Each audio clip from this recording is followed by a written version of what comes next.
Vamos orar? Queria que você fechasse seus olhos, para que nós pudéssemos orar e começar essa palavra que o Senhor colocou em meu coração.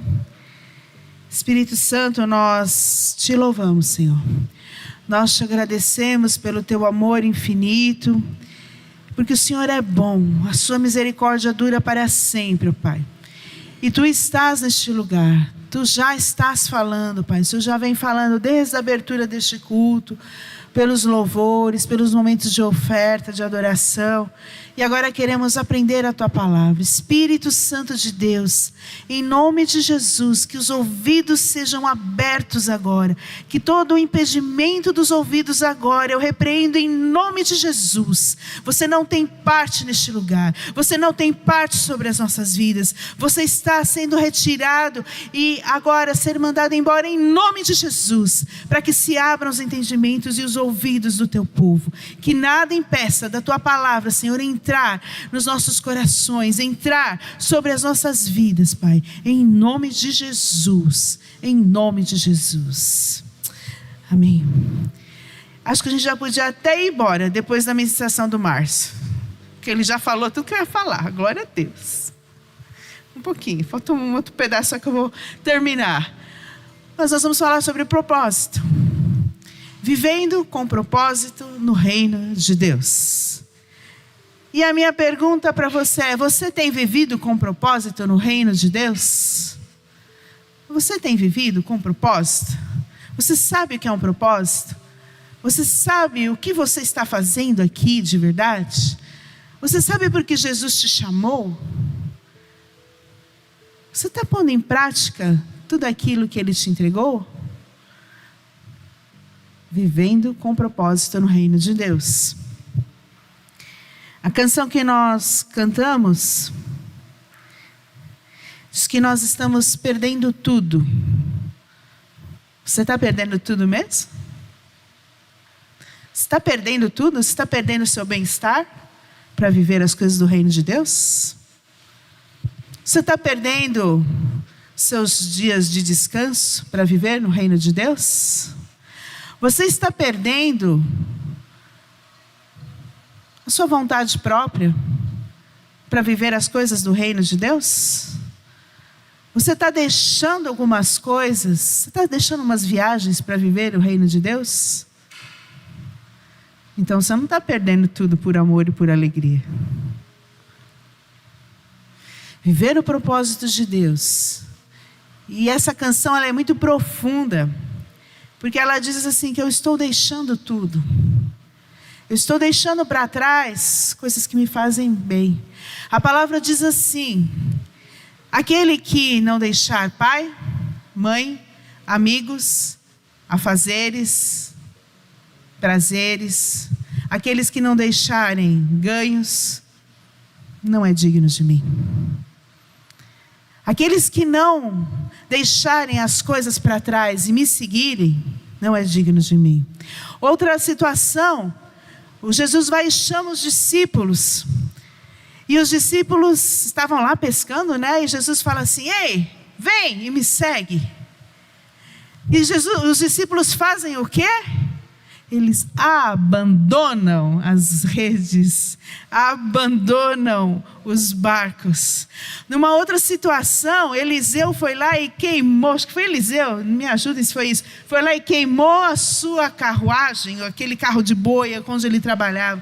Elias chamou ele, falou assim: vem ser o meu discípulo, vem comigo, caminha comigo. E ele vai lá e ele queima. Tem uma canção, né, David, que o David gosta, de que queima as suas carroças, não é? Ele vai lá e queima a carroça dele. Isso aqui não serve mais para mim, eu vou seguir o meu Deus. Você tem feito isso?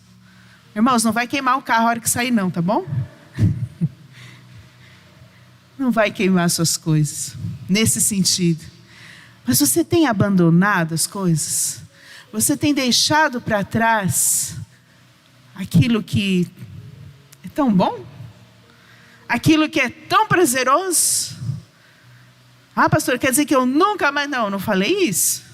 Você vai poder participar de viagens, de festas e tal. Mas existem pessoas que começam bem e daqui a pouco começam a trazer tudo de volta para a sua vida. E ela começa a trazer tudo de volta. Os prazeres desse mundo se tornam superiores do que o prazer de estar com o Senhor. Quando nós falamos de propósito, eu queria que você pensasse o que é um propósito. O propósito é uma grande vontade de realizar ou de alcançar alguma coisa. O que se quer alcançar, aquilo que se busca ser atingido, um objetivo. Tem um propósito na minha vida, de me casar, de ter filhos. Tem um propósito de abrir uma academia. Ali temos o nosso irmão atleta. Temos um propósito de fazer alguma coisa, de abrir uma escola. Tem um propósito, um objetivo. Maravilha, tudo certo com isso. Não tem problema. Você precisa ter propósitos. Mas existe um propósito acima do seu propósito. Esse que nós trabalhamos tanto de sol a sol, esse que nós vivemos tanto, que nós nos doamos tanto, existe um propósito acima disso, que é um propósito divino, um propósito pelo qual nós fomos chamados. Não foi um propósito assim que você decidiu ser cristão. Saiba que não foi você que decidiu ser cristão. Jesus te chamou para você ser um cristão. Jesus te escolheu. Jesus foi lá e falou assim: ei, eu quero você, vem você, vem você, vem você. A semana passada o Guilherme falou sobre o texto de chamar as pessoas, não foi? Eu não vou me lembrar, foi: chame para entrar na festa, vai e chame outros, ainda cabe mais gente. Jesus nos chama, Jesus nos escolhe, Jesus é quem nos chama, e cabe a nós falar: eu vou largar a minha carroça. Eu vou queimar a minha carroça, eu vou deixar as minhas redes, eu vou deixar para trás o que me dá mais prazer e vou seguir Jesus, e vou seguir esse mestre. Então nós todos fomos criados para o louvor da glória de Deus, um propósito, ter uma vida de propósito no reino de Deus, de uma forma bem simplificada, é glorificar a Deus em tudo que eu faço. Você foi chamado para glorificar a Deus. Você foi chamado para manifestar as obras de Deus. Eu e você fomos chamados para fazermos tudo como se fosse para o nosso Deus. Quando eu levanto, quando eu começo a arrumar a minha cama, quando eu organizo a minha casa, eu devo fazer para glorificar o meu Deus. Como é que eu faço isso, pastora? Não reclamando, irmã. Não reclama do que você está fazendo. Ai, que saco, tem que fazer isso logo cedo. Podia estar na academia. Podia estar aí com tantas aí que tem dinheiro, tem uma faxineira. Mas eu não tenho. Glorifica, irmã. Começa a arrumar a sua cama. Começa a passar o pano na casa. Que delícia que é passar pano na casa. Não é gostoso, não é bom. Mas adore a Deus. Tudo que você fizer, seja para glorificar a Deus. Vai entrar no trabalho, vai pegar um caminho. Eu tinha um amigo que Deus já o levou. E ele era extraordinário. E ele saía lá do Vila Ema e ele trabalhava. Pode voltar. Pode voltar, não cheguei ainda aí não. E ele voltava para casa, ele ia para o aeroporto trabalhar. E ele saía da Vila Ema e era aquele trânsito. E sabe o que ele fazia? Ele ligava o rádio, começava a escutar, punha fita cassete naquele tempo. Ele começava a escutar os louvores. Daqui a pouco ele começava a adorar a Deus. Daqui a pouco ele estava falando em línguas. E ele era bem escandaloso, aqueles irmãos. Uma vez ele caiu do púlpito, de tanto que ele adorava. Ele era todo extravagante assim, sabe? E quando ele abriu os olhos, aonde que ele já estava? Ele era comissário, ele estava dentro do aeroporto. Ele falou assim: como é que eu cheguei aqui? Como é que eu cheguei nesse lugar? Meu Deus, eu não vi o trânsito, eu não vi em Amelo, eu não vi nada. Eu não vi a Washington Luiz, eu cheguei aqui. Como é que eu cheguei? Ele vivia falando isso.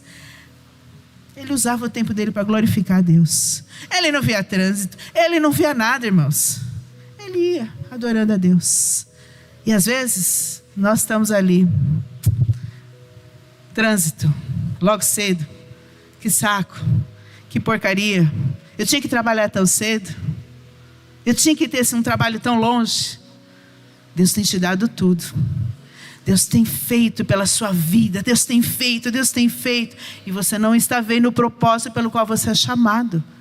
Comece a glorificar a Deus em tudo.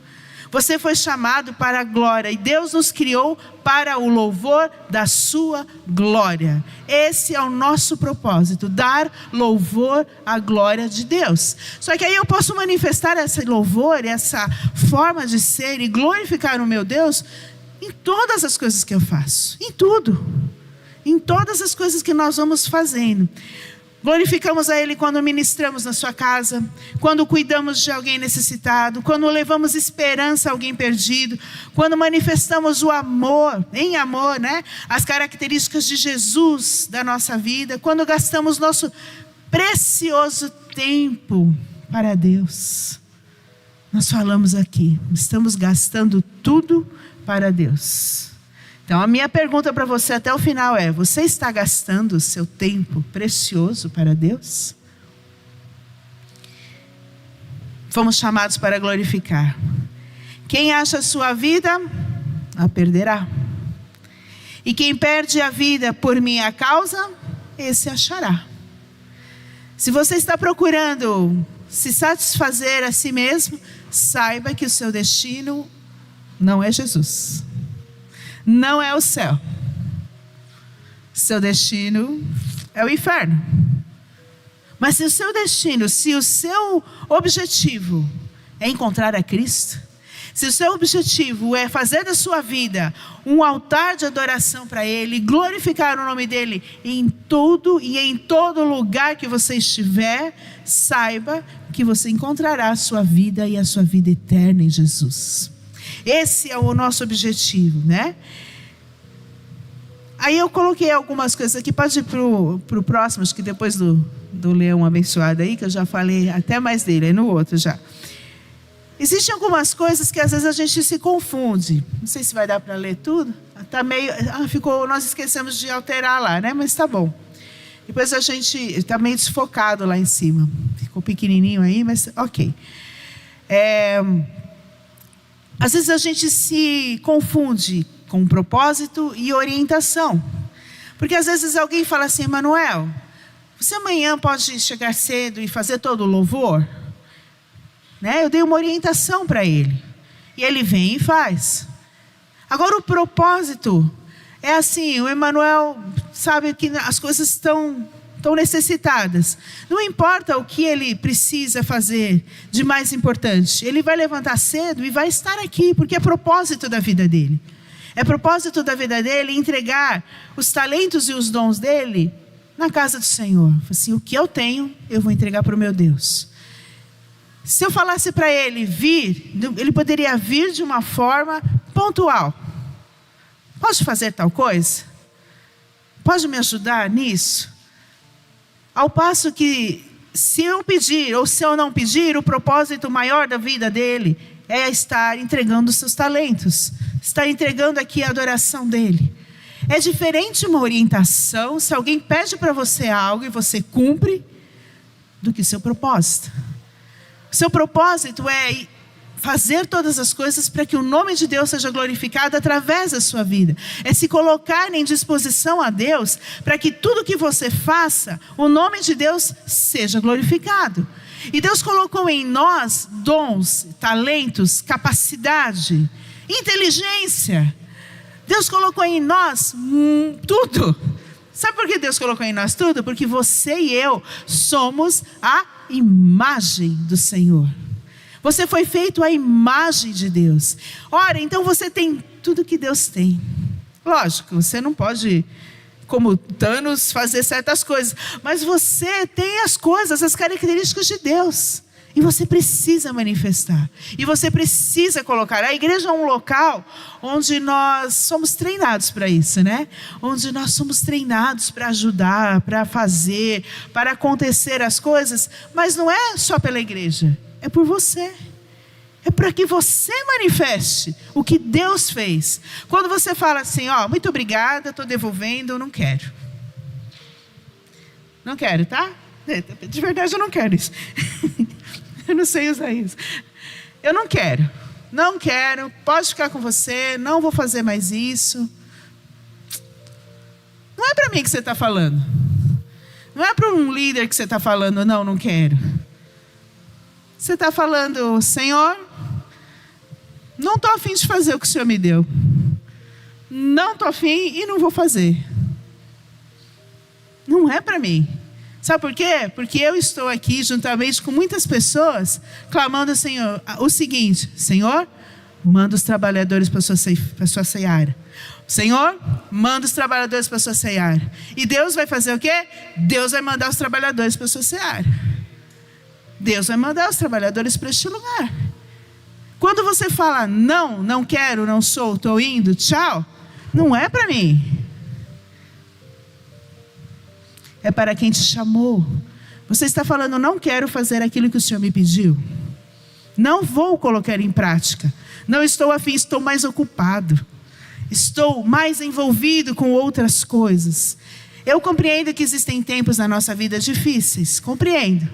Mas você sabe quando eu mais entreguei para Deus? Quando eu mais tinha coisa para fazer. Dizem que uma pessoa, se você quer ver algo acontecer, dê para uma pessoa muito ocupada. Chama aquela mais ocupada. Por isso que vocês são toda hora só. Chama a pessoa mais ocupada, que ela vai dar um jeito e aquilo vai acontecer. Agora, você quer ver não acontecer? Chama aquele que está sem vontade de fazer. Não vai sair. Nós temos um propósito. E quando você é convidado para alguma coisa, saiba que é uma oportunidade de você colocar em prática o que Deus te chamou.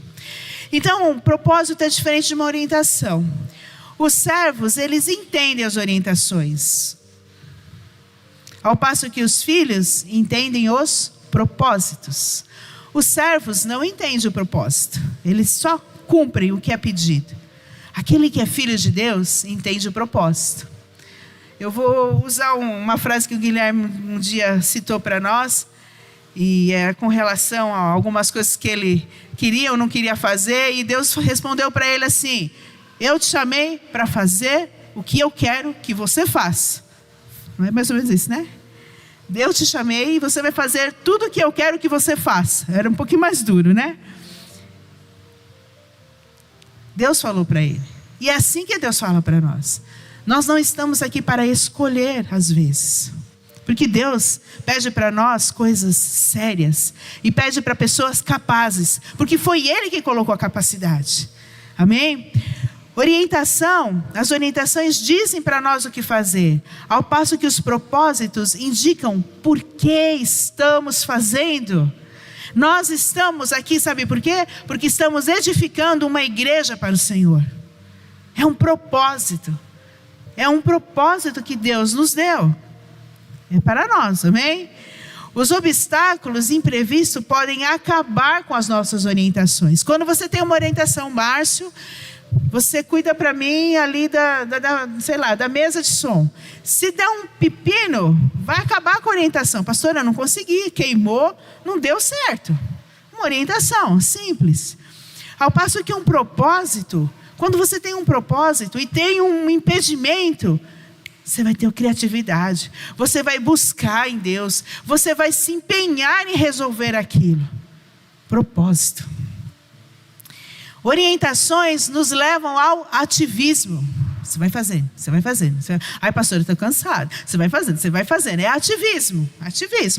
Ao passo que o propósito leva à adoração. Quando você tem um propósito no seu coração, não importa, irmãos, se você vai chegar, onde nós chegamos aqui, 8h20 da manhã, eu e minha família. Tinha musicalidade, a gente tinha que organizar todas as coisas. Depois já entrou a reunião de liderança. Aí acabou a reunião, glória a Deus, tinha a limpeza da liderança. Aí limpamos todas as coisas que tinha que organizar. Nós chegamos tarde, cansados. Mas sabe o que há no nosso coração? Adoração, realização. Estamos edificando uma casa para o Senhor. O nosso coração se enche de alegria, porque eu estou fazendo algo para edificar ao Senhor, para que outros possam chegar, para melhorar as coisas, para que a gente possa caminhar melhor. Estou edificando uma casa para o meu Deus. Isso vai custar muito tempo, vai custar toda a dedicação da minha casa, vai dedicação suor, vai exigir de nós negar muitas coisas, mas eu estou edificando uma casa para o meu Deus. É um propósito, e Ele me enche de alegria, e Ele me enche de satisfação, e eu amo fazer as coisas do meu Deus. Se eu tiver que amanhã chegar aqui às 8 horas da manhã e sair às 11 horas da noite, preparando as coisas para o Senhor, eu vou fazer, e eu sei que a minha família também vai fazer. Estou citando nós porque é algo mais perto, tá bom? O propósito te dá uma realização. Paulo disse assim, porém, em nada considero a vida preciosa para mim mesmo, desde que eu complete a minha carreira e o ministério que recebi do Senhor Jesus para testemunhar o evangelho da graça. Paulo não considerava mais a sua vida. Paulo não tinha mais satisfação nas coisas do mundo. A alegria dele e o prazer dele estava em pregar o evangelho, em pregar as boas novas. Ele usava todos os artifícios. Não sei se vocês sabem, mas ele era um tecelão de tendas. E ele usava tudo que ele tinha para levar o evangelho. Tudo que ele sabia. Você tem feito isso? Tem usado as suas capacidades, as criatividades, o que Deus te deu? O que Deus te deu para o louvor da glória dele? Você foi criado para o louvor da glória de Deus. Você pode dizer isso? Eu fui criado para o louvor da glória de Deus. Bom, quem me dera que todos nós entendêssemos isso. Tudo que eu tinha falado de propósito eu falei. Quem me dera que todos nós entendêssemos isso. Nós todos sairíamos felizes, adoraríamos a Deus o tempo todo. Talvez Jesus até já tivesse voltado, porque todo mundo já teria entendido isso, teria se cumprido os tempos e Jesus teria voltado. Mas nós não somos assim. Nós somos falhos, nós temos os nossos problemas aí conosco mesmo. E eu queria falar exatamente sobre isso. Como que a gente entende? Às vezes nós vamos passando por situações que a gente não está vendo as coisas acontecer. E Deus, Ele é tão misericordioso, mas tão misericordioso, e um Pai amoroso, que Deus usa uma coisinha chamada disciplina para nos ajudar. Se a gente olhar, a gente falou esses dias, temos lido aí tantas coisas, falamos semana passada sobre José. Você acha que Deus permitiu todas aquelas coisas na vida de José para quê? Para que ele aprendesse. Para que ele aprendesse o propósito verdadeiro. Tanto é que quando chega no final ali, quando ele se revela para os irmãos dele, ele fala assim: puxa, foi para isso, para que vocês estivessem na minha frente aqui agora, para que a minha família e a minha geração não morresse de fome, não morresse no deserto. Foi por isso que eu passei por tanta dificuldade, para aprender esse momento, para que eu fosse um servo melhor do meu Senhor. Então, às vezes nós estamos passando por situações difíceis na vida, e não entendemos o que está acontecendo, e não entendemos, não queremos compreender, ou está difícil. E eu vou te falar uma coisa: nem tudo é o diabo. Ele é terrível, a função dele é matar, é roubar, é destruir. Mas, como um pai amoroso, Deus nos corrige, e corrige a nossa rota. Veja José, Deus corrigindo a rota de José, da família de José, das pessoas. E às vezes nós estamos passando por circunstâncias difíceis, estamos, e o diabo, não. É Deus nos resistindo. É Deus falando assim, filho, filha, peraí, você não entendeu nada, eu estou falando há tanto tempo com você e você não está prestando atenção. Pois então agora eu vou fazer você entender. Sabe como você pega o seu filhinho bonitinho, que não entende o que você está falando, e arranca o celular da mão dele, e deixa ele uma semana sem celular? Pois é, Deus também faz isso com a gente. Eu vou tirar de vocês as coisas boas. Vou tirar de vocês alguns momentos prazerosos, para que vocês entendam a minha palavra por vez. Deus faz isso. E Ele não faz isso porque Ele nos odeia. Ele não faz isso porque Ele quer nos castigar. Pelo contrário. Deus faz isso porque Ele ama tanto, tanto, tanto. E Ele tenta alertar. E Ele fala através dos pastores, dos profetas, das palavras, das músicas. Mas nós estamos com o nosso ouvido fechado. Por isso orei para que seus ouvidos abram hoje. Eu quero falar um pouquinho sobre Jeremias. E o versículo base que me foi dado é esse aqui, ó. Eu tenho certeza que você conhece. Eu é que sei que pensamentos tenho a respeito de vocês, diz o Senhor. São pensamentos de paz e não de mal, para dar-lhes um futuro e uma esperança. E que aí está todo o capítulo. Eu já vou chegar aí. Bonito, né? Maravilhoso, sou eu que sei, né? Você já se deleita nessa palavra, nossa, uau! Mas eu vou ler o capítulo para que você entenda porque o Senhor falou isso. O povo estava, se nós pensarmos um pouquinho aqui, o povo havia sido levado cativo para a Babilônia. Mais uma vez o povo de Deus precisou de uma correção de rota.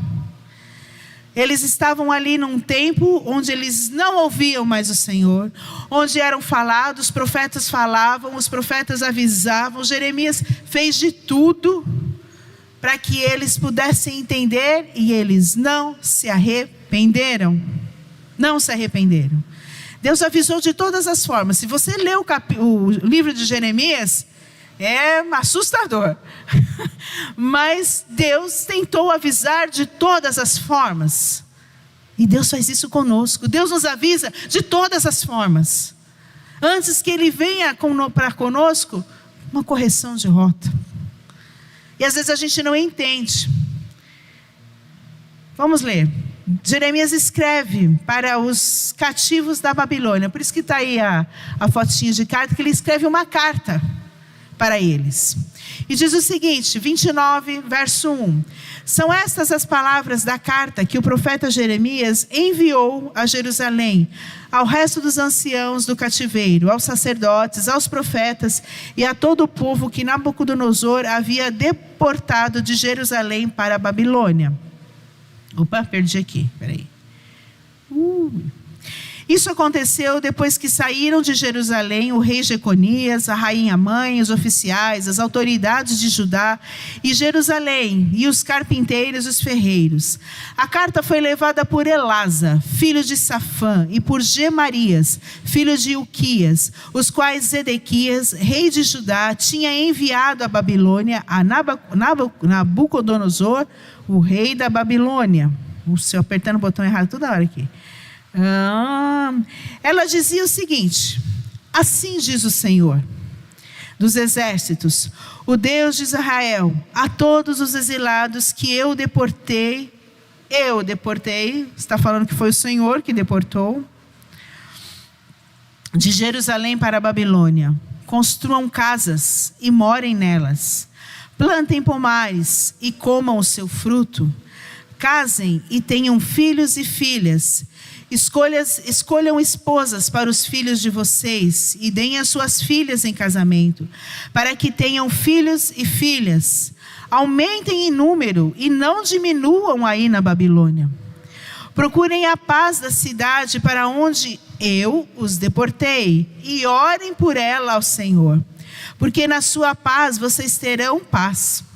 Porque assim diz o Senhor de Israel: não se deixem enganar pelos profetas e adivinhos que vivem no meio de vocês. Não deem ouvidos aos seus sonhadores, que sempre sonham segundo o desejo de vocês. Porque eles profetizam falsamente em meu nome. Eu não os enviei, diz o Senhor.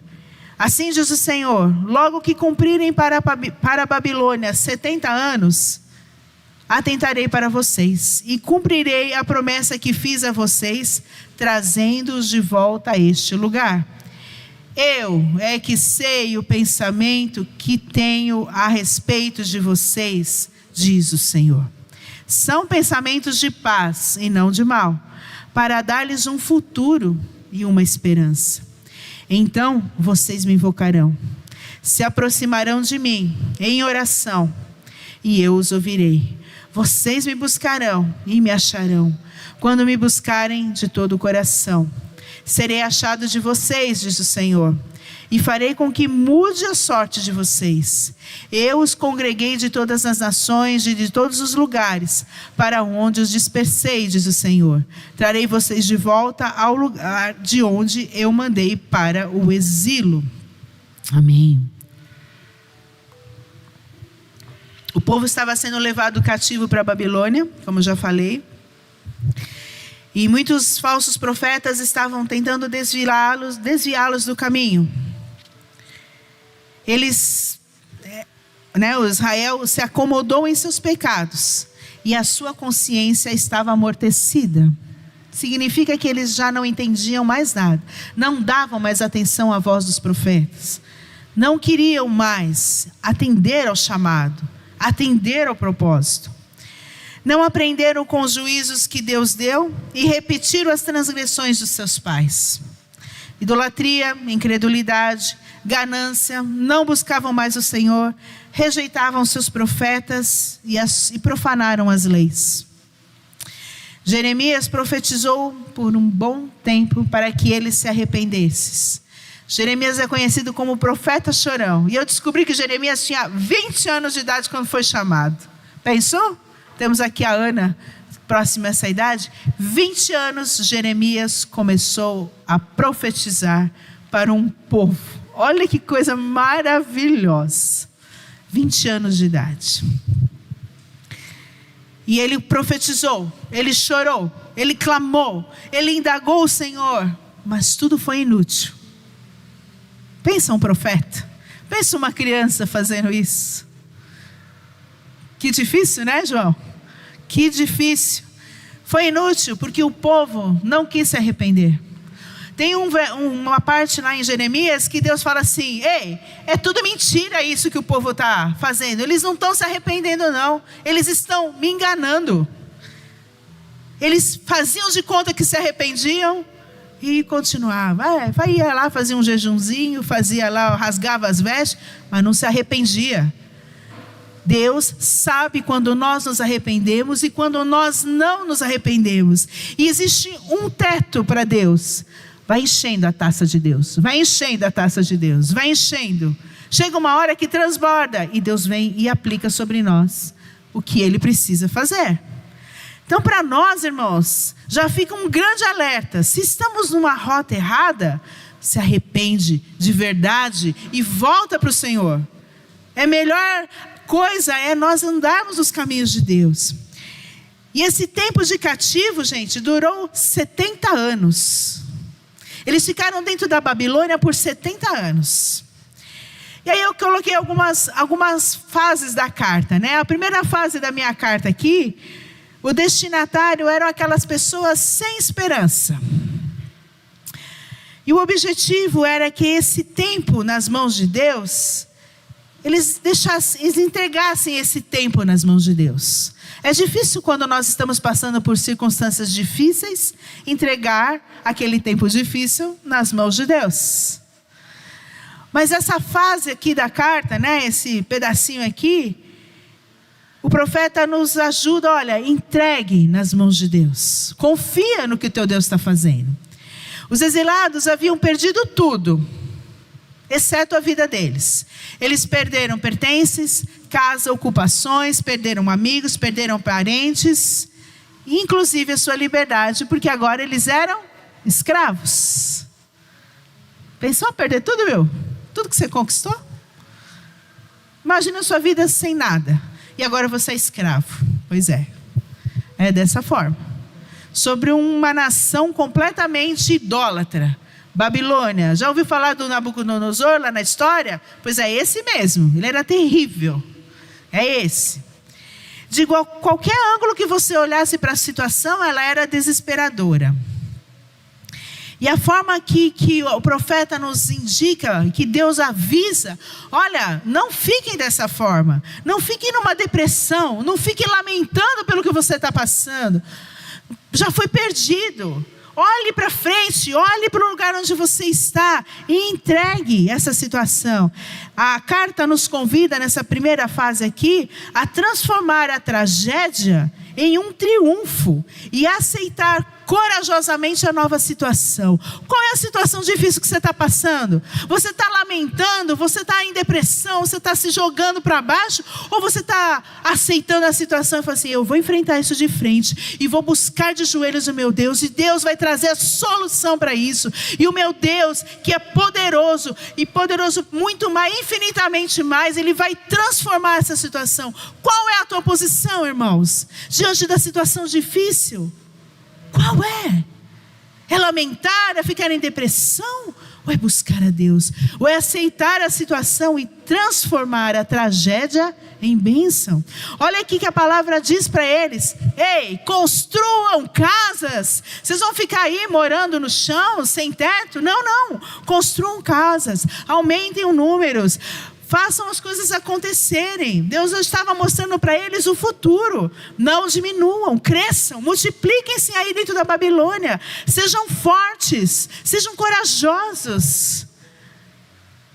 Deus nos chama para avançar no meio da tragédia. Deus nos chama para seguirmos no meio de situações difíceis. Entenda que é um processo. Se nós não mudarmos o processo, nós vamos ficar no cativeiro por muito tempo. Eu não quero ficar no cativeiro. Eu tenho um propósito, um chamado. E se eu não atentar para esse chamado, se eu não atentar para aquilo que Deus quer fazer comigo e com a minha casa, eu vou ficar no cativeiro. Eu não quero ficar em cativeiro. Eu quero sair, eu quero avançar. Eu quero que o Senhor mude, que me ensine o que for necessário, sim. Mas que eu vença aquilo corajosamente. Muitas vezes Deus vai nos colocar nessas situações para que a rota do propósito dele nas nossas vidas aconteça. A segunda fase dessa carta está direcionada para aqueles que queriam conflito. Às vezes nós estamos numa fase difícil e aí a gente começa a apontar o culpado. Tá assim, Márcio, por sua culpa. Falar como se eu fosse a Cris. Você, Márcio, foi você? Eu te disse, a Cris não é assim. Ai, tadinha. Não podemos falar dela, ela não está aqui. Mas a gente quer encontrar um culpado para a situação. Tudo isso está assim por conta de você. Você que é assim, você que é assado, você que não busca Deus. A gente começa a guerrear, começa a trazer um ambiente que não tem paz. Um ambiente de guerra. Vou declarar guerra contra o meu marido, vou declarar guerra contra o meu filho, vou declarar guerra contra a inquilina, vou declarar guerra contra o meu patrão. Vou declarar guerra para que minhas coisas aconteçam. Ai, irmão, plantinha desinformada, olha que fala a palavra de Deus. Ela diz assim: procurem a paz. Nós acabamos de ler. Procurem a paz. Não sei se vocês sabem, mas paz quer dizer shalom. Ou melhor, é shalom em hebraico. E o shalom, ele não é só uma paz. Oi, tudo bem? Paz. Shalom quer dizer a plenitude da bênção. A plenitude da bênção. É uma paz completa que excede a todo entendimento, conforme Jesus disse. É uma paz que transforma as coisas. Significa, que Deus estaria conosco. E aí ele orienta para que as pessoas se comprometam com a cidade. Olha isso, nós lemos isso. Se comprometam com a cidade. Orem pela cidade. Se vocês orarem pela cidade, ela terá paz. E a paz da cidade será a sua paz. Você já parou para orar pela sua situação? Você já parou para orar para que transforme marido, filhos, casa, casamento? Você já parou de verdade com propósito de oração? Não é para guerrear não, irmãos. Você pode guerrear em oração. Você pode botar o inferno para correr, mas aquele ou aquela que está do seu lado vai ser paz. Você é o agente de paz. Você e eu somos o agente que traz a transformação. A paz daquela pessoa, a paz daquela situação vai ser a sua paz. Lembre-se do seu propósito. Manifeste a glória de Deus no meio da tragédia. Manifesta os frutos do Espírito Santo em meio às dificuldades. O povo de Deus é um povo guerreiro, a gente sabe disso, né? E às vezes eles queriam ali fazer uns conflitos, porque imagine um povo vivendo numa outra nação, com uma idolatria diferente, com tudo diferente, né, irmãos? Eles não queriam aquilo. Olha o que diz a palavra para nós. Ouvistes o que foi dito: amarás o teu próximo e odiarás o teu inimigo. Jesus disse, né? Eu vos digo, porém, amai vossos inimigos, bendizei os que vos maldizem, e fazei bem aos que vos odeiam, e orai pelos que vos maltratam e vos perseguem. Está em Mateus capítulo 5, verso 43. Jesus ali nos dá uma orientação de que nós somos os agentes da transformação em paz. Você precisa manifestar o propósito de Deus em paz dentro da situação, mesmo que difícil que você está vivendo. Ah, pastor, mas está tudo bem na minha casa. Então manifesta também, continua, para que Deus não precisar te levar no cativeiro para te corrigir, irmãos. A terceira fase dessa carta: aqueles que têm falsas esperanças. E o objetivo é: tenham discernimento espiritual. Ai, você sabe por que muito crente sofre nessa terra? Porque não tem discernimento. Ouve tudo, absorve tudo, mas não ouve o que sai da palavra do altar. Não ouve a palavra de Deus. Não ouve os seus profetas. Aí bate a cara no muro. Não dá ouvidos. Não dá ouvidos. Os falsos profetas haviam convencido o povo, olha isso, de que a permanência na Babilônia seria breve.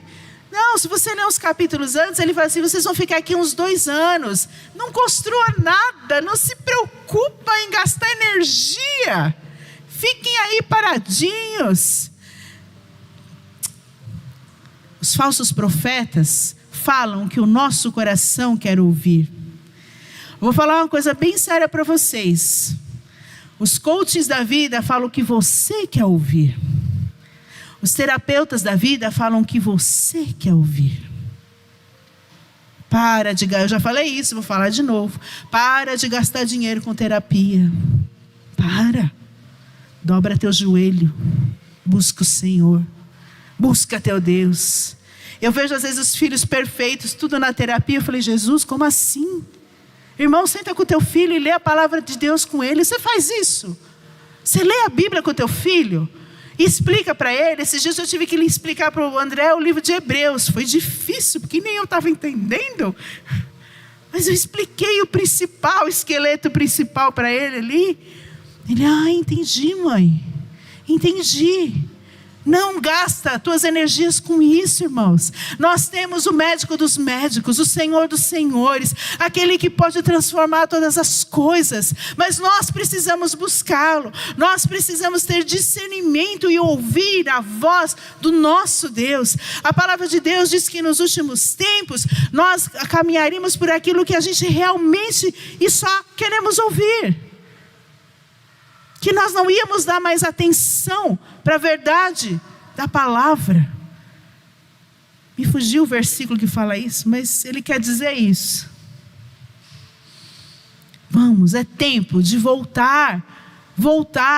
Está na moda o retrô, não está? Pois é, está na moda voltar para as origens do Senhor. Está na moda, é você dobrar teu joelho e clamar: Senhor, tem misericórdia, me dá a direção pelos que eu estou vendo. Senhor, eu não estou entendendo, mas eu sei que o Senhor não muda. Eu sei que o Senhor é um Deus poderoso, que o Senhor está em toda e qualquer situação. Senhor, eu só vou me mover daqui se o Senhor me enviar, se o Senhor me falar. Eu não vou fazer nada pela minha vontade ou por aquilo que as pessoas dizem, mas somente por aquilo que o Senhor fala. Você tem que ser movido pelo que Deus te manda fazer. Não é pelo que os outros falam, pelo que a internet fala. Para de ouvir vozes. Para de ouvir vozes e ouça o Espírito Santo. Aqueles que são do Espírito são guiados pelo Espírito, diz a palavra. Se você não está sendo guiado pelo Espírito, corre buscar Deus, para que Ele te guie, para que Ele fale. Irmãos, não é só para as coisas grandes, é para as pequenas também, é para as pequenas dificuldades da sua vida, é para as dores da sua alma. Não é só para que você fique com um emprego, com situações de empresa boa, não, é para a sua alma, é para o seu espírito, é para as suas gerações. Em tempos de dificuldade, nós queremos ser acalentados e não confrontados. Jeremias diz assim, não dê ouvidos. Ele foi enfático: para de ouvir os falsos profetas. Eles só estão falando o que vocês querem ouvir. É preciso discernir a vontade de Deus para o tempo que nós estamos vivendo. Eclesiastes 3:1 diz assim: existe tempo para todas as coisas debaixo do céu. Vai ter tempos que você vai colher, vai ter tempos que você vai dar, vai ter tempos que você vai ter que ajuntar, vai ter tempos que você vai se alegrar, vai ter tempo que você vai chorar, vai ter tempos de luto. Você precisa discernir os tempos e ser guiado pelo Espírito para passar pelos tempos em que você está vivendo. E em todos esses tempos você vai manifestar a glória de Deus. É para isso que você foi chamado. Quem você tem dado ouvidos? Ao Espírito Santo ou às vozes? A Gabriela usa um termo lá em casa, né? São vozes da sua cabeça, né? Ou são as vozes da sua cabeça que você tem dado ouvido? Não ouça. A palavra final, a palavra concreta é do Senhor. A palavra de vida é do Senhor. A palavra que transforma é do Senhor. A palavra que indica o caminho e o futuro é do Senhor. É Ele que pode todas as coisas. E a última fase dessa carta que ele aponta é aqueles com esperanças verdadeiras. Alegre-se no que Deus fará. Aí sim vem o verso mais bonito, né? Eu sei o pensamento. Para de dar ouvido para as coisas, porque sou eu, diz o Senhor, que sei o pensamento que tenho a respeito de vocês. Não era para eles ouvirem as outras coisas, mas era para eles ouvirem o Senhor, porque era o Senhor que sabia. Esse é o objetivo dessa carta, ouvir ao Senhor. Deus continuava sonhando com eles. Deus continuava dando um plano para eles, um plano de paz e um futuro promissor. Deus não estava olhando só ali, olha, vocês me desonraram, vocês não seguiram meus caminhos, vocês não fizeram nada do que eu fiz, mas tá bom, vocês vão para o cativo e lá vocês vão aprender. E lá eu vou falar com vocês, porque do jeito que vocês estão seguindo, não tem futuro. E Deus leva eles lá e fala assim, olha, vocês vão passar um tempo aqui, e o futuro de vocês vai ser um futuro de bênção. Deus não estava falando só com eles, Deus estava, mais ou menos, irmãos, iam ser 2 a 3 gerações que iam ficar no cativeiro. Aí sim, eles iam voltar para Israel. Irmãos, em nome de Jesus, eu não quero ficar no cativeiro. Eu não quero não entender o propósito de Deus e ter que ficar presa a situações onde eu fico ali e vai de novo, e anda de novo no deserto, e dá mais uma volta de novo, e dá mais uma volta. Não, irmãos. Rápido. Se o Senhor quer nos falar hoje, arrepende-se. Fomos chamados pelo nosso Pai para um propósito. Falei aqui no começo, não foram vocês que me escolheram, diz a palavra. Pelo contrário, eu os escolhi e os designei para que deem frutos, e o fruto de vocês permaneça, a fim de que tudo o que vocês pedirem ao Pai, em meu nome, Ele lhes conceda. João 15,16. Nosso propósito, irmão, não é ser pastor. Nosso propósito não é ser músico, ser apóstolo, ser papa. Não é. Nada disso é propósito. Isso é chamado, isso é vocação. E nós fazemos com alegria. Mas o nosso propósito é fazer a vontade de Deus aonde Ele nos colocar, aonde Ele nos chamar, dentro da posição que Ele nos der. Eu posso ser uma pessoa cheia de MBA, poderosa, tal, mas se o Senhor me pedir para simplesmente cumprir o meu propósito varrendo as ruas, assim farei. O propósito é cumprir o que Deus nos pede, glorificar o nome dEle, é obedecer às instruções dEle, é manifestar o seu amor ao próximo, é ser um discípulo de Cristo. O que acontece é que muitos estão negando esse propósito, como eu falei. E logo o seu chamado escorre pelas mãos. Quando você nega o seu propósito, o seu chamado vai embora. Como você vai manifestar o seu chamado se você não quer fazer o seu propósito? Você não atende o propósito. O seu chamado se vai. Lembra da palavra dos talentos? Que ele vem e cobra os talentos. Onde está o talento? Está enterrado. Não entendeu o propósito, o chamado, perdeu os talentos, deu para o outro que sabia fazer melhor. Bom, eu concluo essa palavra dizendo o seguinte, que em toda situação nós temos a responsabilidade de buscar a Deus.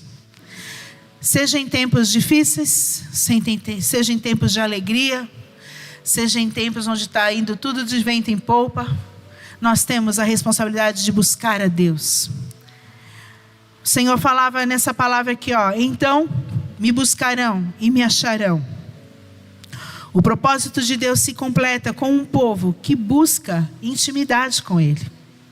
O propósito de Deus acontece quando nós buscamos a presença dEle todos os dias. Ele acontece quando o nosso chamado ajuda a expandir o reino de Deus. Aquilo que você faz, aquilo que foi depositado em suas mãos, precisa acontecer. Precisa ser fluido, com alegria. Essa canção fala: por Ele que eu estou gastando a minha vida, perdendo tudo por amor e com alegria. Perder tudo é deixar de lado o que não é importante. Não é importante algumas coisas. O que é importante é você glorificar a Deus. Às vezes nós estamos deixando a nossa vida ser levada pelas circunstâncias, por aquilo que nos dá certo prazer. E paramos de buscar a Deus. Eu estou triste com o Ministério de Louvor, que parou de colocar as suas devocionais. Triste.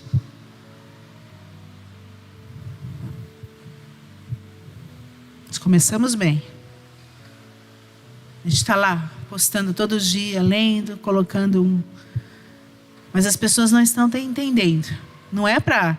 a pastora está falando que quer que lê o livro que eles fizeram. Não, irmãos, longe de mim. Eu já fiz mais de 1000 livros, junto com meu marido. Não estou nem preocupada com isso. Eu quero que você lê a palavra. Quero que você gaste seu tempo lendo a Bíblia. Quero que você possa virar para um filho quando está em dificuldade, e ao invés de dar-lhe uma boa cintada, às vezes tem que dar, né? Mas você possa falar a palavra de Deus para ele. Filho, a palavra de Deus diz que vocês devem isso. Você tem que ter autoridade espiritual na sua casa, irmãos. Você tem que ter base para isso. Você tem que estar firme. Você tem que estar cheio da presença de Deus. Você tem que ser fogo do Espírito dentro da sua casa.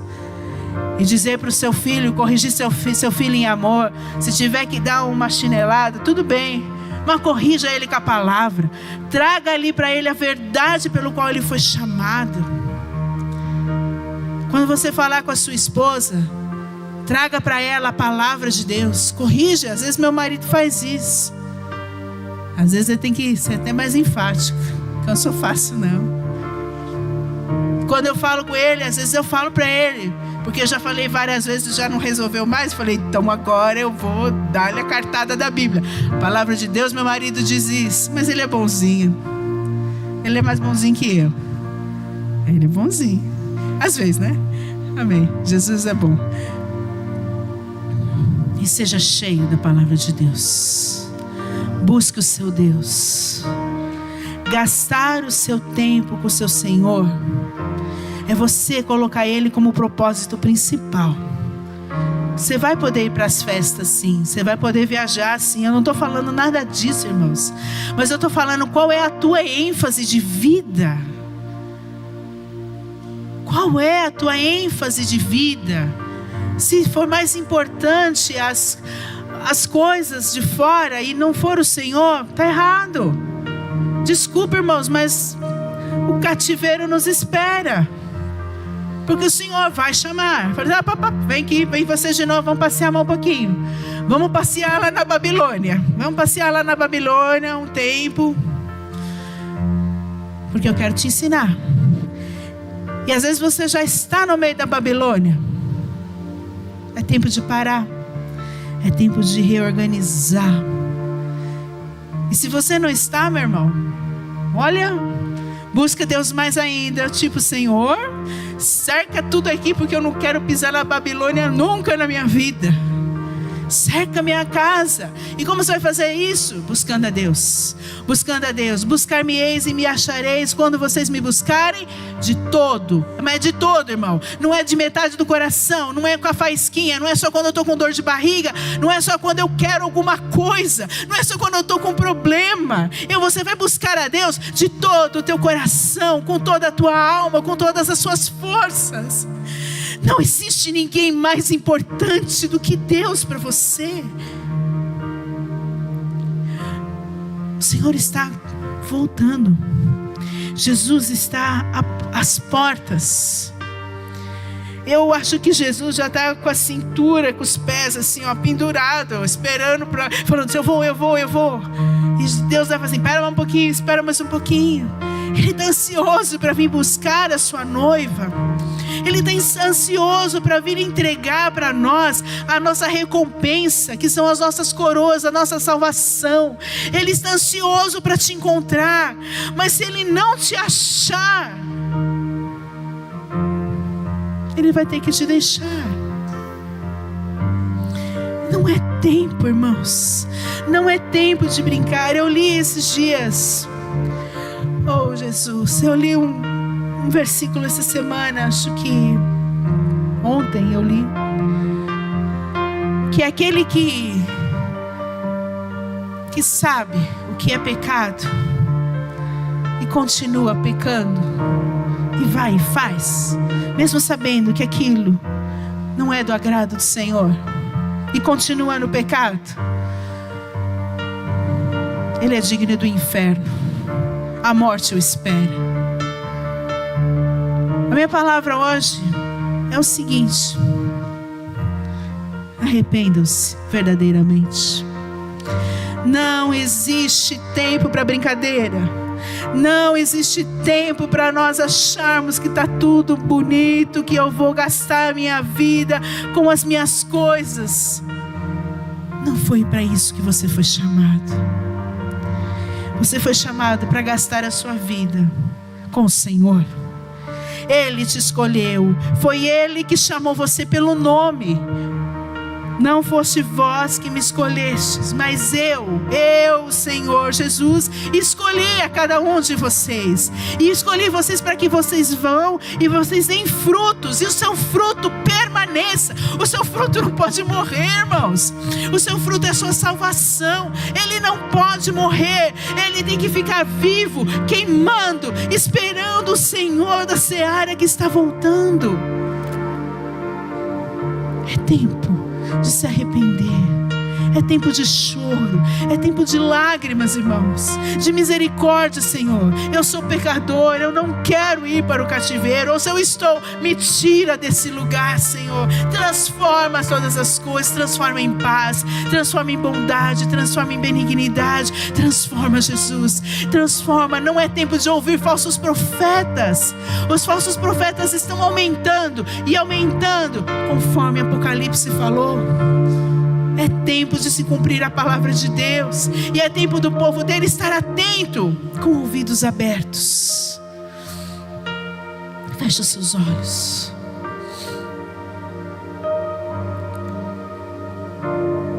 Miqueias diz assim: Ele já mostrou a você o que é bom.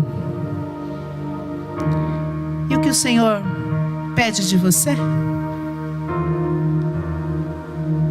O que o Senhor pede de você hoje? O que o Senhor pede de mim hoje? Espírito Santo de Deus, aqui está a sua palavra, aqui está aquilo que o Senhor colocou no meu coração. Que a sua palavra seja, conforme ela diz, uma faca de 2 gumes, que penetra na alma, na divisão da alma e do espírito, e traga convencimento, e traga arrependimento aos corações nessa manhã, porque somente ela pode fazer isso. Que ela nos faça nos arrepender dos maus caminhos, e que possamos deixar para trás tudo aquilo que nos prende, pois não queremos viver no cativeiro, Senhor, mas queremos cumprir o propósito pelo qual o Senhor nos chamou. Pois é o Senhor quem sabe os planos que tem para nós. É o Senhor que sabe os planos de paz que Ele tem para as nossas vidas. É o Senhor que sabe os planos para nos dar esperança e um futuro promissor. É o Senhor que sabe, e nessa manhã nós profetizamos sobre isso, que o Senhor cumprirá o seu chamado sobre nós, e esse futuro sobre as nossas vidas, no nome de Jesus. No nome de Jesus, ó Deus, leva-nos, Senhor, a essa manhã a colocar o nosso coração diante de Ti, em arrependimento, por estarmos deixando certas coisas, negligenciando certas coisas. No nome de Jesus, Espírito Santo, no nome de Jesus, ó Deus, venha sobre nós e nos traz, Senhor, um coração de carne, Senhor, em nome de Jesus. Eu não sei se alguém gostaria de alguma oração especial.